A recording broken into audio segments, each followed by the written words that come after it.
ବୁଲିକି ଆସିଲା ବେଳେ ମୁଁ ଆଣିକି ଆସିଥିଲି ଅଳ୍ପ ପକୁଡ଼ି ସମୋସା ଆଉ ଆଳୁଚପ୍।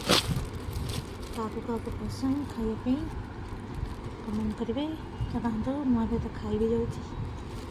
ଏବେ ଡୁଗୁ ଖାଇବ, ଶୁଭ ଆରମ୍ଭ ଡୁଗୁଠାରୁ। ଦେଖନ୍ତୁ ଡୁଗୁ କେମିତି ପକୁଡ଼ି ଖାଉଛି, ଦେଖିଲେ ଶୋଇକି କି ଷ୍ଟାଇଲରେ ସେ ଶୋଇଛି। ଷ୍ଟାଇଲରେ ଶୋଇକି ସେ ପକୁଡ଼ି ଖାଇବ। ଏତେ ଗେହ୍ଲା ତୁ ଡୁଗୁ, ତୁ ଏତେ ଗେହ୍ଲା ହେଇଛୁ। ମୁଁ ବାହାରୁ ବୁଲି ଆସିଥିଲି ପକୁଡ଼ି ଟିକେ ଆଣିକି, ଦେଖିଲା ବେଳକୁ ଇଏ ମହାଶୟ କହୁଛନ୍ତି ମୋତେ ଖଟ ଉପରେ ଚଢ଼ ଆଉ ମୁଁ ଏମିତି ଶୋଇବି, ଏମିତି ଖାଇବି।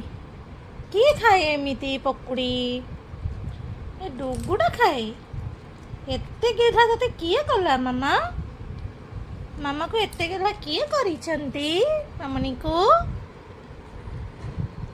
ମାମୁନି, ମାମୁନି ଲୋ, ମାମୁନି ଲୋ, ମାମୁନି ଲୋ।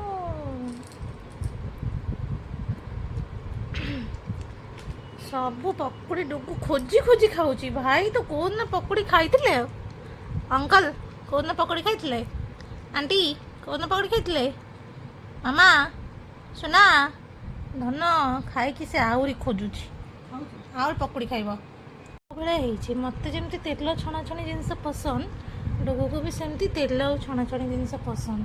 ଟିକେ ଡୁଗୁର ସନ୍ଧ୍ୟାବେଳେ ଟିକେ ବରା ଆଳୁଚପ୍ ସମୋସା ପକୁଡ଼ି ଟିକେ ହେଇଗଲେ ଆଉ ଟିକେ ଚାହା କପ୍ ପିଇଦେଲେ ଡୁଗୁର ସନ୍ଧ୍ୟାବେଳେ ଟିଫିନ୍ ହେଇଗଲା ଆଉ।